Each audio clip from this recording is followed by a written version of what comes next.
Bismillahirrahmanirrahim. Alhamdulillahirabbil alamin arrahmanirrahim maliki yaumiddin.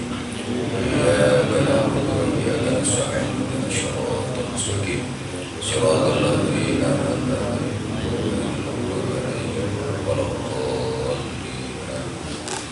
Bismillahirrahmanirrahim. Alhamdulillahirabbil alamin wassalatu wassalamu ala asyrofil anbiya'i wal mursalin Sayyidina Muhammadin wa ala alihi wa ashabihi wa tabi'in wa sholihin amma ba'du.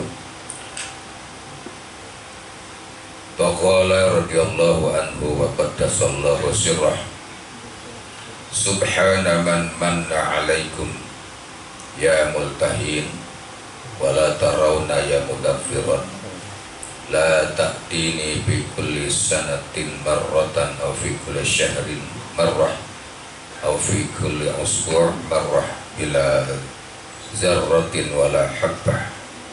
Halaman 269 ya, tulisan yang kemarin.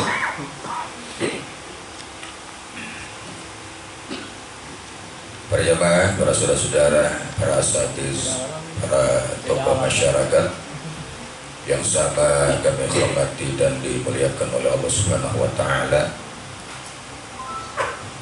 Kelanjutan nasihat dari Sayyidi Syekh Abdul Qadir Al-Jailani qaddasallahu sirrah.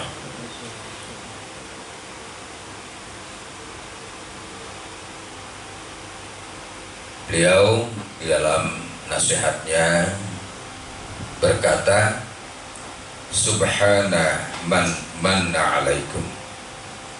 Terusan kemarin nih ya. Subhana man maha suci zat manna yang telah menganugerahkan alaikum kepada kalian. Subhana man maha suci zat yang manna yang telah menganugerahkan karunia-Nya, nikmat-Nya alaikum kepada kalian.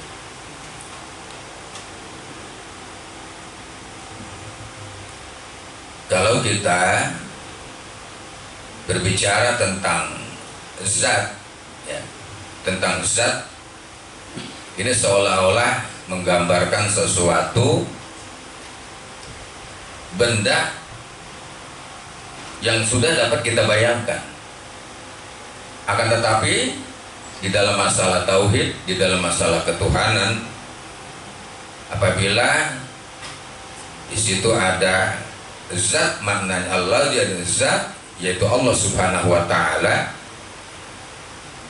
ini hanya sebuah isyarat ya, pada kita, karena setiap zat itu adalah sesuatu yang memiliki sifat ya, sesuatu yang memiliki sifat-sifat tertentu dari zat tadi itu.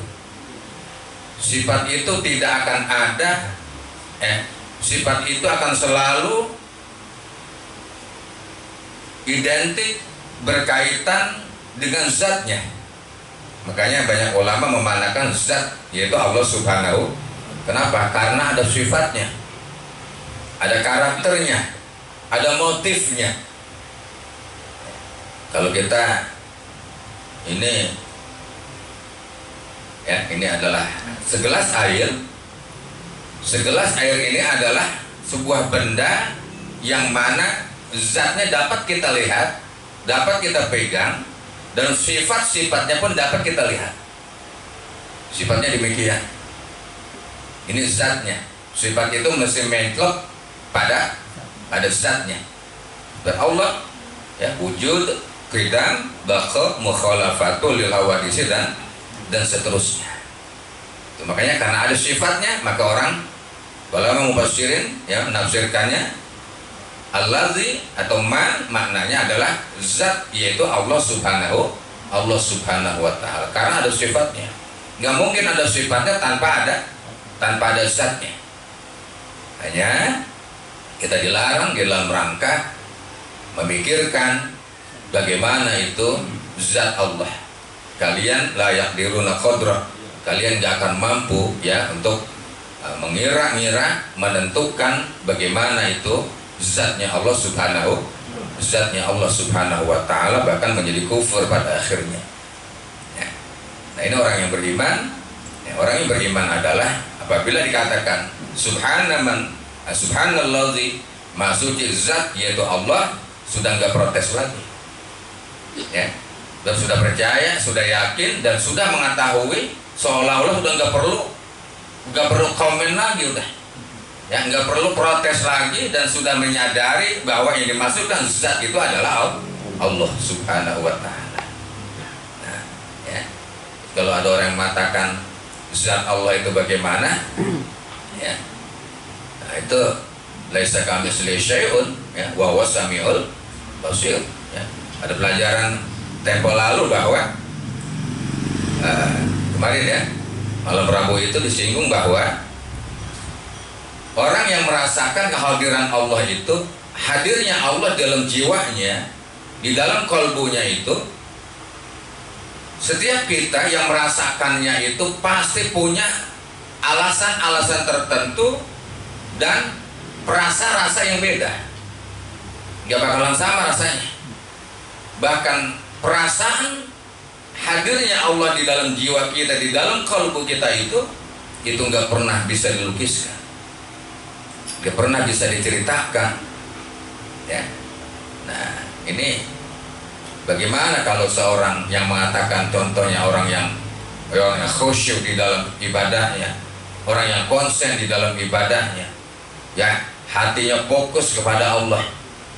Itu kan sebuah bahasa, sebuah penekanan kepada umat manusia, umat Islam, agar hatinya itu khusyuk, konsen, ya, fokus kepada Allah. Tapi kalau kita tanyakan, ya, bagaimana itu khusyuk? Jawabannya nggak ada yang tahu. Ya, nggak ada yang tahu jawabannya. Nah, khusyuk itu kayak apa sih? Ya, semua masing-masing itu merasakan dengan tingkat kadar keimanan dan keyakinan tertentu. Sampai Imam Ali karramallahu wajhah itu, ya, di saat terkena betis dan terkena panah, dia bilang, tolong cabut panahku ini di saat aku sholat. Ya, jadi Ali sholat, ya, dia takbiratul ihram, ditarik itu panah yang masuk ke dalam anggota badannya, ya, ditarik, wah, dagingnya ngikut. Panah kan begitu balik, ya, ya, terus ya, tarik juga. Imam Ali tidak merasakan sakit sama sekali. Kenapa? Konsen kepada Allah, ya, khusyuk kepada Allah, khusyuk sekali kepada Allah Subhanahu wa Ta'ala. Nah, anak kita main HP itu anak kita. Kita tanya, dia nggak jawab. Ya tuh, nggak jawab dia begitu kita tanya, ya. Kita tanya lagi, ya gitu dia. Kenapa? Khusyuk. Dia itu kan konsen, seolah-olah sampai nggak mendengar suara apapun dipanggil oleh kita, dia nggak tahu, seolah-olah itu khusyuk. Tapi nggak bisa diceritakan, masing-masing ada tingkatnya. Karenanya Imam Syafi'i mengatakan bahwa barang siapa di dalam ibadahnya itu bebas dari unsur riya, ya, bebas dari unsur riya di dalam ibadahnya itu adalah khusyuk. Syarat dan rukunnya terpenuhi, ya, dan hatinya bebas dari unsur-unsur riya, itu orang yang khusyuk. Itu gitu aja udah. Ya, ini khusyuk tahapan itu tuh, ya, tahapan yang orang sudah mulai bisa. Khususnya orang yang semacam kita itu syarat dan rukun terpenuhi, ya, rapi, bacaannya rapi, gerakannya rapi, ya. Nah, itu termasuk bagian rukun, ya.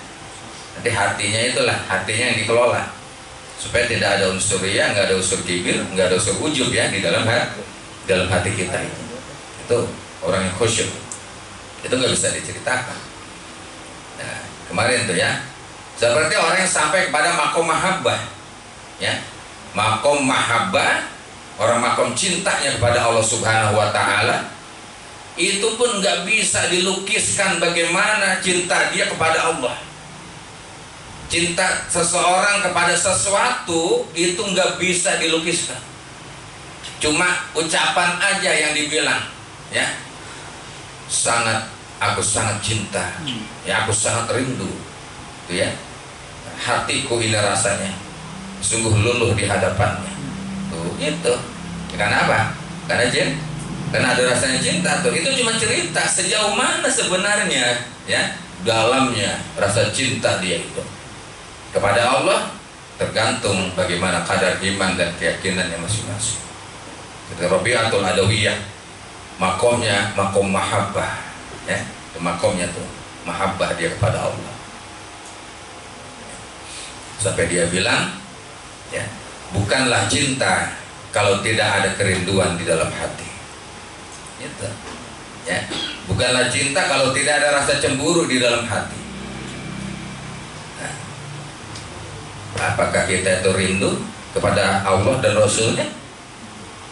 Itu lihatin ya, kita baca sholawat Nabi, hati kita nggak pilu, hati nggak pilu rasanya nih ya.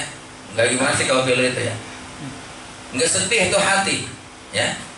Kita dalam menyebut-nyebut nama Allah, asma Allah dan zikir dan tasbihnya dan pujian-pujian kita kepada Allah, nggak ada rasa rindu kepada Allah, itu belum cinta kita kepada Allah.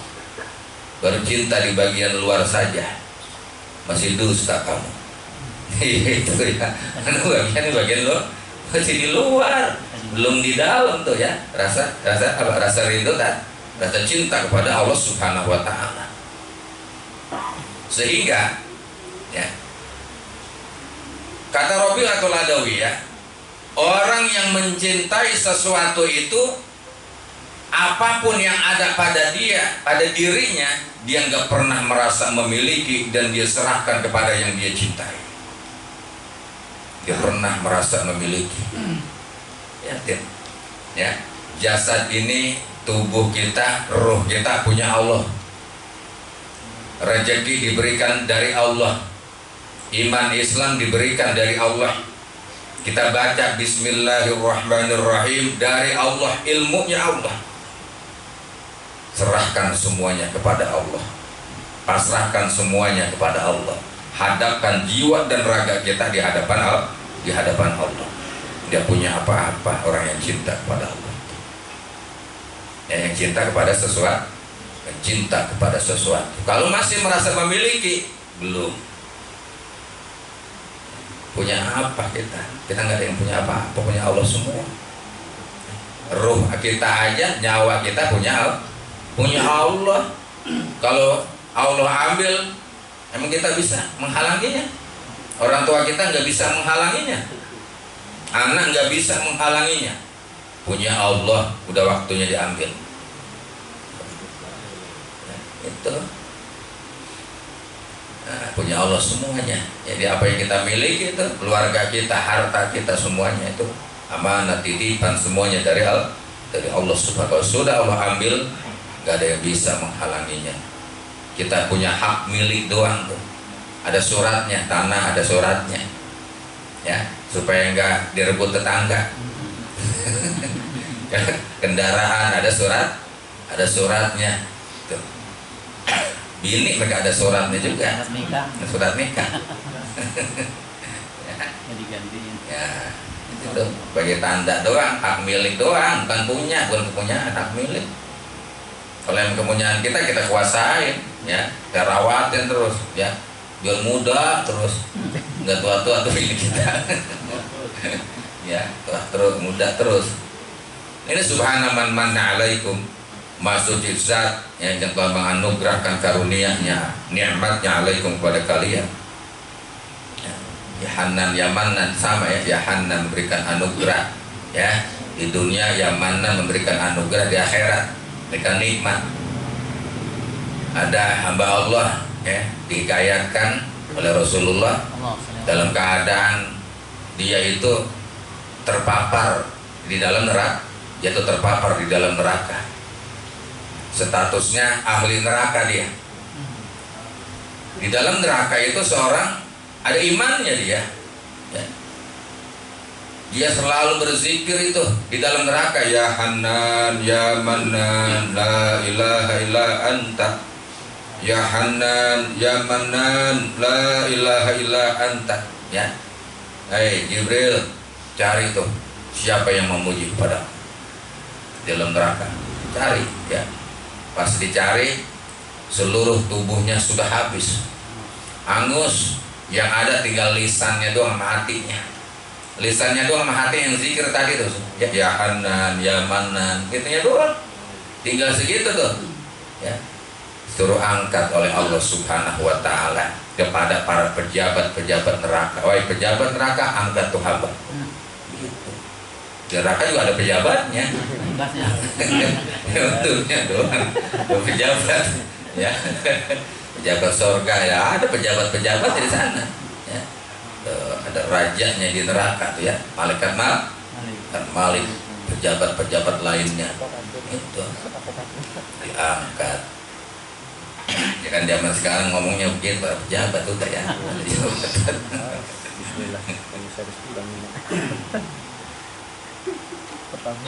Ada imannya masih jadi angkat oleh Allah. Ya multahina wala tarawna ya mudabbiran, wahai orang yang lupa terhadap nikmat Allah, orang yang lupa terhadap anugerah Allah.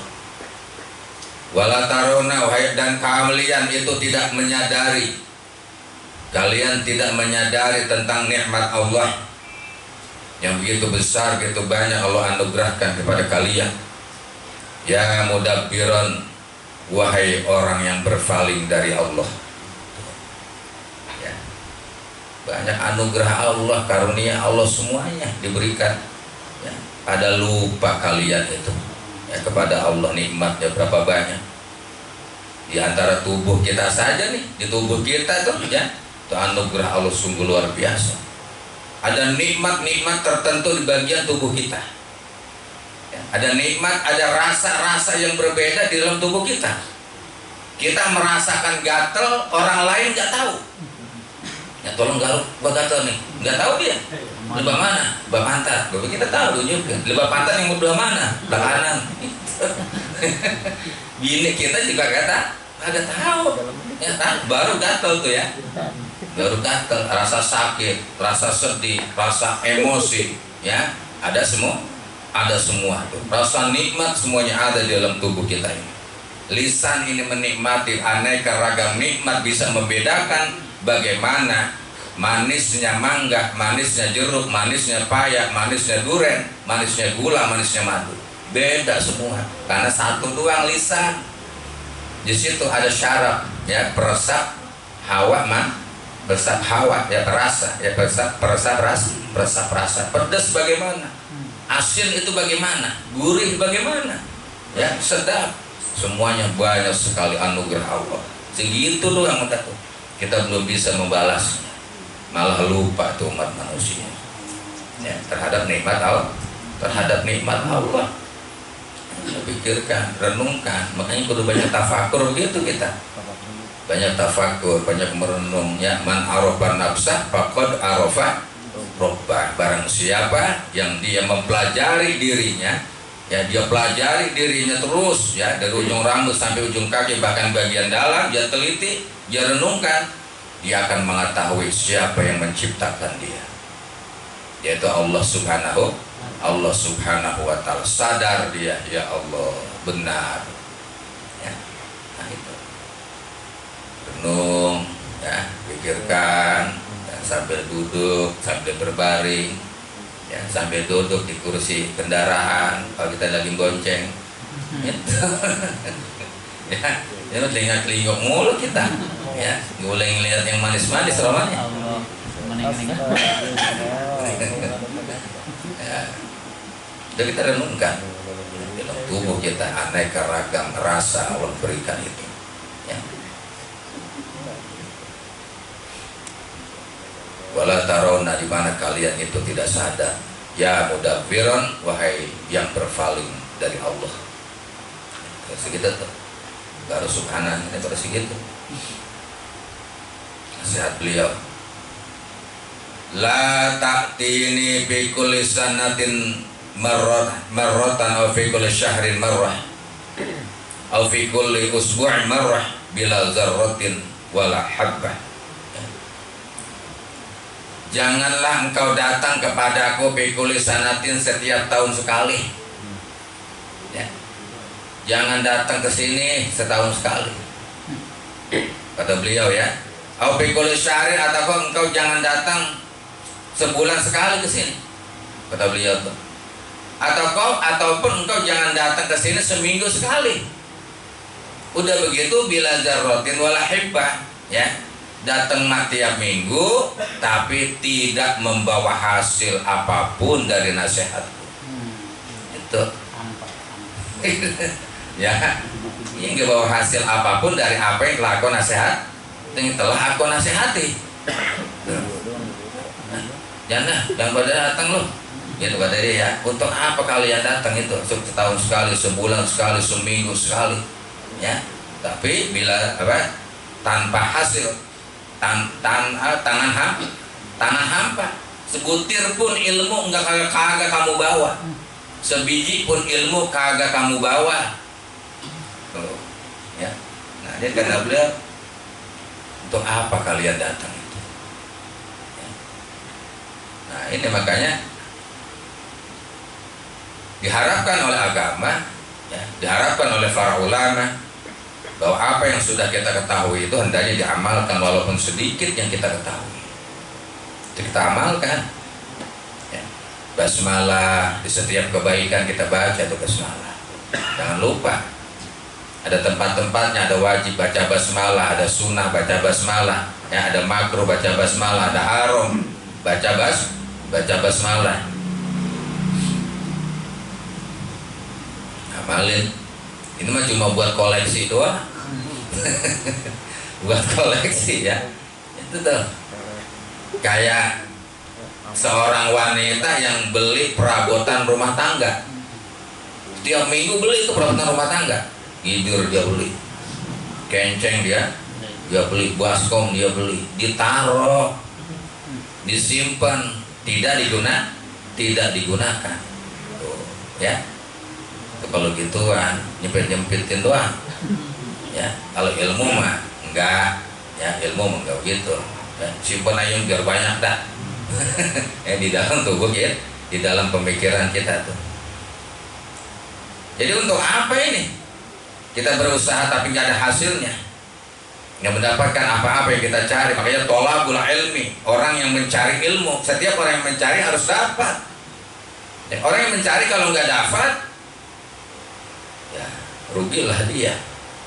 Ya, tolabul ilmi, mencari ilmu, ya nggak dapat. Setelah dapat untuk apa? Ya pergunakan, amalkan, walaupun sedikit, walaupun bertahap. Demi sedikit kita amalkan insya Allah, ya.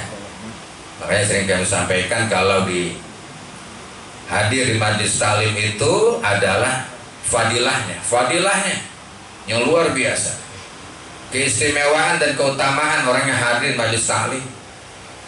Tapi pengamalan ilmu yang sudah kita ketahui, hasil dari kita tolak ilmu, disitulah keberkahan yang ada.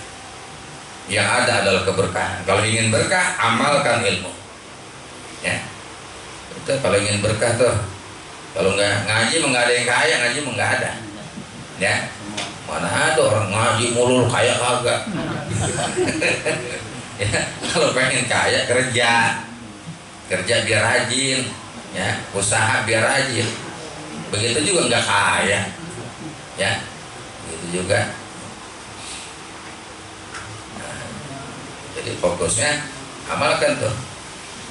Ya, kami iringi waktu itu yang ringan sekali, yang mudah sekali itu, ya, enteng sekali tanpa biaya. Saya bilang bacalah istighfar minimal 100 dalam satu hari pagi. Ntar sore baca lagi 100 sore. Ntar malam baca lagi 100. Ringan tuh. Atau sekaligus aja dah. Ba'da subuh istighfar 300, ya, sholawatnya 300, baca la haula wala quwwata illa billahil aliyil, baca 100 atau 300, ringan, ya, sambil ngopi tuh, nggak apa-apa, nggak disyaratkan itu mah nggak harus menghadap kiblat, memang kudu kayak sopan mah ya, kayak sopan kayak tentu mah ya, tapi nggak disyaratkan punya wudhu, nggak disyaratkan punya wudhu.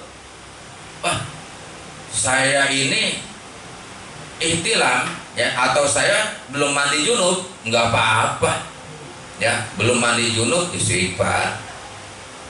Istri kita haid, istighfar, nggak apa-apa ya. Yang dilarang kan sholat, puasa ya, memegang Al-Quran atau membaca Al-Quran atau berhubungan, dia itu yang dilarang. Kalau dia nggak istighfar, dia nggak baca sholawat, nggak zikir, kosong sehari-harinya, hatinya jadi kosong. Silakan berselawat, nggak apa-apa sebanyak-banyak, saya sedang haid, nggak apa-apa ya, la ilaha illallah, zikir.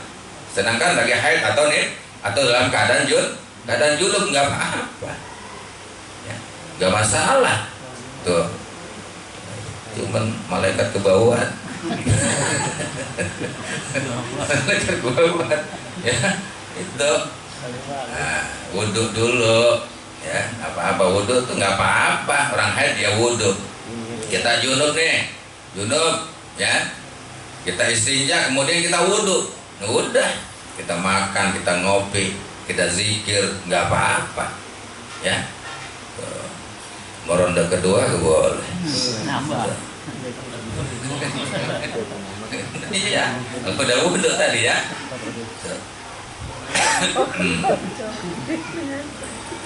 Jangan sampai kosong ya, kita jangan sampai kosong. Ingatin tuh, gampang sekali istighfar, sholawat ya, la haula wala quwata illa billah, atau kita berzikir tuh ya, segampang sekali. Sholatnya sholat taubat 2 rakaat, sholat taat 2 rakaat, sholat hajat 2 rakaat, baca la ilaha illa anta subhanaka inni kuntu minaz zalimin ya. Nah, minimal 7 kali atau 41 kali itu baru ada hasilnya namanya ya. Apa yang sudah kita ketahui kita amalkan. Kagak ada yang berat kalau kita itu merasa nikmat berhadapan kepada Allah ya. Nikmat. Khudh syai'an bila syai'in ya. Kamu menjadikan sesuatu, mengambil sesuatu bila syai'in, tanpa sesuatu. Ngambil sesuatu tanpa sesuatu ya. Mestinya ini adalah ladang, ini adalah tempat panen nih ya. Kita sedang mencari, ini ada semua, silaturahminya ada, sodakohnya ada ya, bertemu muka ya, baca Fatihah, baca zikirnya ada, kita mendengarkan nasihat dari kitab ini ada, semuanya ada semuanya. Tapi khudh syai'an bila syai'in, ambil sesuatu. Kamu mengambil sesuatu itu bila syai'in, tanpa sesuatu, nggak dapat apa-apa ya. Khudh syai'an bila syai'in.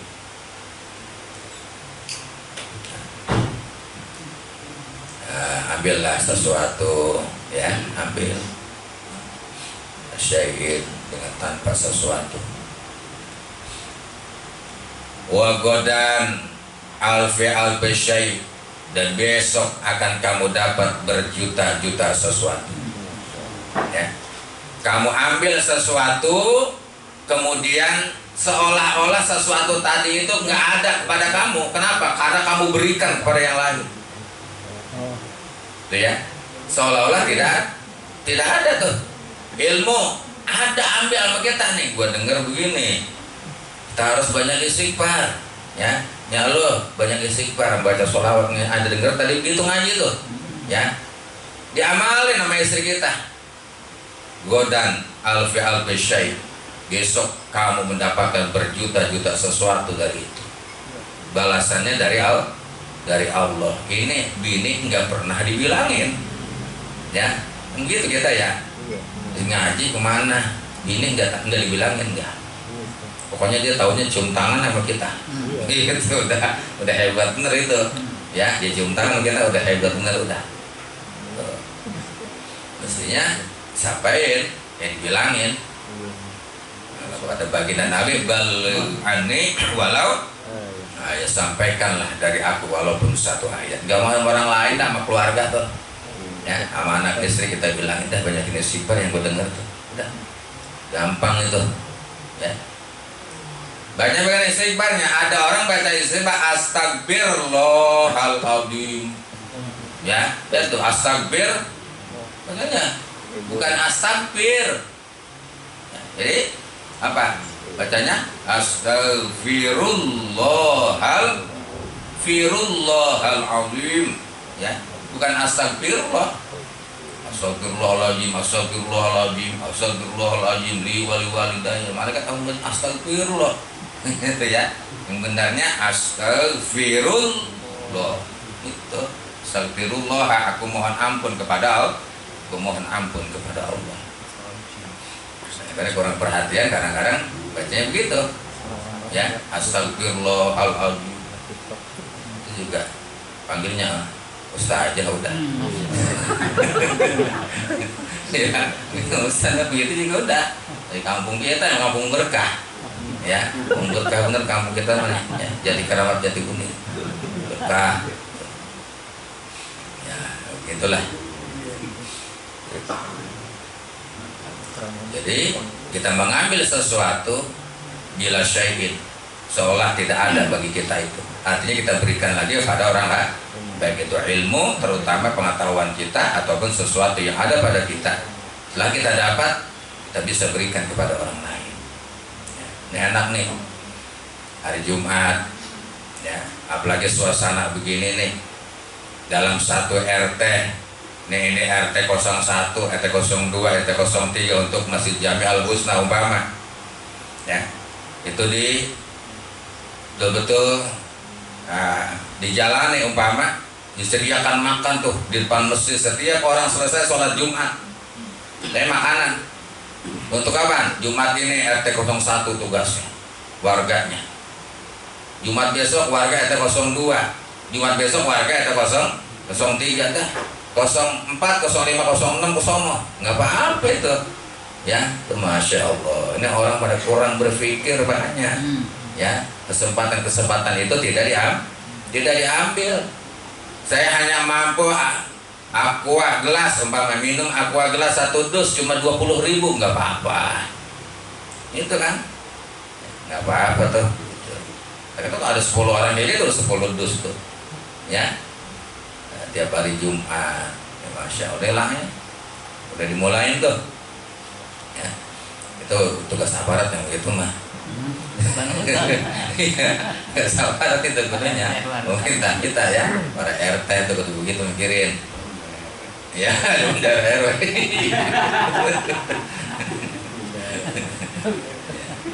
Anak-anak seneng tuh, anak-anak seneng, anak kita tuh ya wagiran, ya soal cuma soalnya ikut ya, ya ada makanannya ntar, nggak apa-apa, namanya anak-anak kan ya. Kalau kita mau udah tua gitu, udah gitu. Kalau koordinir ya alangkah bagusnya itu mengambil sesuatu tanpa sesuatu, besok diganti oleh Allah berjuta-juta sesuatu. Ya Allah ganti itu, ya, dalam tempo lama ataupun nanti di alam akhirat.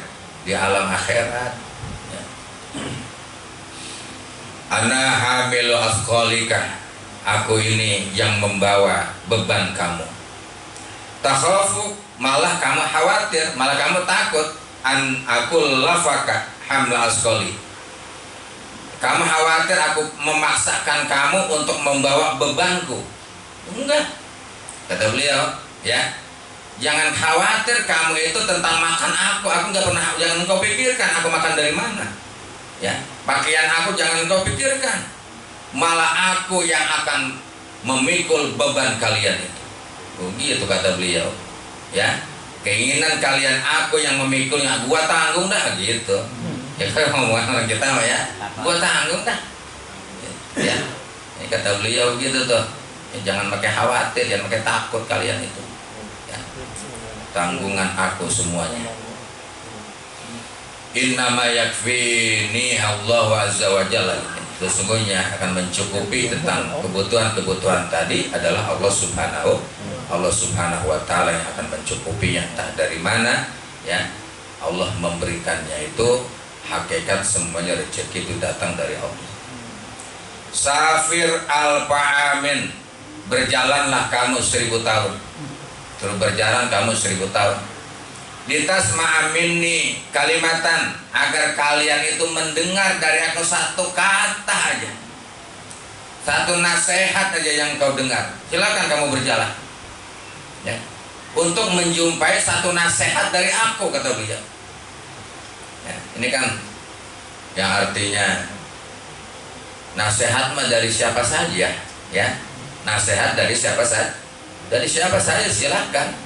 Dari anak kecil pun kalau dia memberikan nasihat sama kita, bener nasihatnya, turutin, ya. Jangan pakai lu bocah kemarin, jangan kayak begitu, ya. Bocah kemarin nasihatin gua, yang gitu tuh. Ya kayak Abu Jahal, Abu Lahab, ya, dinasihati oleh baginda Nabi, lu kan bocah baru kemarin, mat, gitu. Ya, nggak percaya.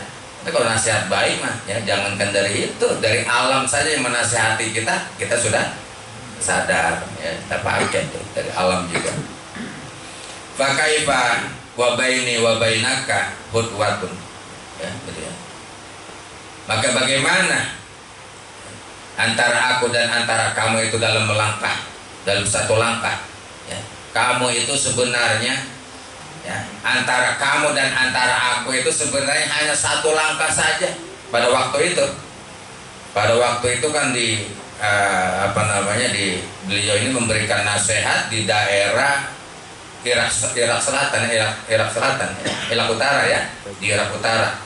Waktu itu di Sungai Dijlah, yaitu Sungai Tigris, ya, di daerah Tigris di sana, yaitu Irak bagian selatan. Nah, Sungai Tigris itu ada Sungai Tigris, ada Sungai Efrat, ya, ada dua. Kalau Sungai Efrat itu ada lintasannya dari Turki ke Suriah baru ke Irak. Tapi kalau Sungai Tigris atau Sungai Dijlah itu dari Turki langsung ke Irak, nggak mampir di Suriah lagi. Ya, ini beliau sedang ada di situ, sedang memberikan nasihat kepada orang-orang yang ada di sekitarnya, dinasihati oleh beliau itu. Jangan pakai jauh-jauh, jangan ke 1000 tahun, ya, tinggal melangkah berapa doang nih, gitu. Anta kaslanun, kamu itu pemalas, ya. Anta jawi halun, kamu itu jahil, ya. Ali kaun, kamu itu dungu. Kenapa dekat begitu, ya, sangat dekat sekali kok. Kenapa kamu mati bagaikan ayam yang mati di dalam gudang padi, ya. Kelaparan tuh ayam di dalam gudang padi, kelaparan, mati, ya. Kehausan, padahal dekat sungai malah kehausan. Kemarin bilang tuh, ya, orang pisau dekat mendekat sama batu asahan, orang kagak diasah tetap aja tumpul. Ya, dekat mendekat, ya. Cuma kagak ngasah dia, ya tumpul juga. Coba dekat doang. Indaka annaka ataita syai'an, ya, di sini kamu ataita memberikan sesuatu. Ya, kumsumun talidaya lidunya mislaka, ya, berapa banyak yang engkau telah gemukkan, ya, lidunya untuk kehidupan dunia mislaka, orang yang seperti kamu. Berapa banyak orang yang mencari kehidupan dunia, ya, yang seperti kamu itu. Wa akal tahu, dan kemudian kamu itu menyingkirkannya. Berapa banyak, ya, orang yang telah kamu rawat, orang yang telah kamu urusin semuanya, kemudian kamu singkirkan dia itu. Wakal tahu, ya. Sementara bil jawal kusrah, dan kemudian kamu mengurus, ya, kamu juga menggemukkan, mengurus seseorang bilja untuk menjadi pejabat, wa kusrah, dan menjadi layak kehidupannya. Summa akal tahu, kemudian engkau pun meninggalkannya, kemudian engkau menyingkirkannya. Ya, di dunia tuh begini, untuk kehidupan dunia, ya. Apa yang sudah kita dapat, anak buah banyak, ya, para pegawai tenaga kerjanya banyak, kemudian ditinggalkan, disingkirkan, bangkrut usaha itu, ya. Lau ra'aina fiha khairan, ya, seandainya ra'aina, kami melihat fiha, pada dalam dunia itu khairan, ada kebaikan, ya. Seandainya aku ini sudah melihat di dunia ini ada kebaikannya, ma sabaq tanah ilaiha, kalian gak bakalan kebagian dari aku. Kata beliau begitu. Tuh dunia mah tuh tempat fitnah, tempat cobaan, banyak tipuan, banyak godaan, ya. Di kehidupan di alam dunia. Kenapa kamu pilih dunia dibandingkan kehidupan akhirat? Dibandingkan kehidupan akhirat. Kalau seandainya ya dalam dunia ini ada kebaikan, kata beliau, udah gua duluan. Itu ya, karena gua udah dekat kepada Allah, udah dekat kepada yang menguasai dunia, udah dekat kepada yang menguasai dunia. Tuh, ya. Orang yang Allah ilallah tasyirul umur, ketahuilah bahwasanya ya ilallah, pada Allah lah tasyirul umur, kembalinya segala sesuatu, ya kembalinya segala seluruh perkara itu kembali kepada Allah semuanya. Apa yang kita dapat ya di alam dunia ini, nah, banyak sekali ya, hati-hati kita itu ya, nah, supaya bisa mengimbangi ya kehidupan kita, baik kehidupan dunia dan kehidupan akhirat itu ya. Jadikanlah dunia ini untuk akhirat, dan jangan engkau jadikan akhirat itu untuk dunia ya. Nah, jadi jadikanlah supaya sebagai penopang kita dalam menuju kepada kehidupan akhirat ya bersama Allah Subhanahu wa ta'ala. Wallahu ta'ala a'lamu. Al-Fatihah.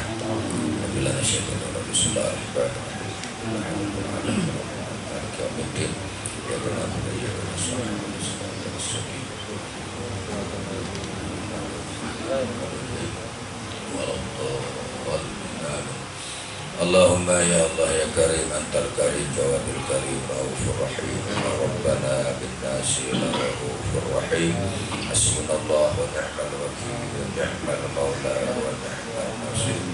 A'inna ala zikrika wa syukrika wa tilawati ayatika wa husna ibadatik. Rabbana atina fid dunya hasanah wa fil akhirati hasanah wa qina azabannar. Sallallahu alaihi wasallam. Alhamdulillahi rabbil alamin. Salat taubat, doa hajat dan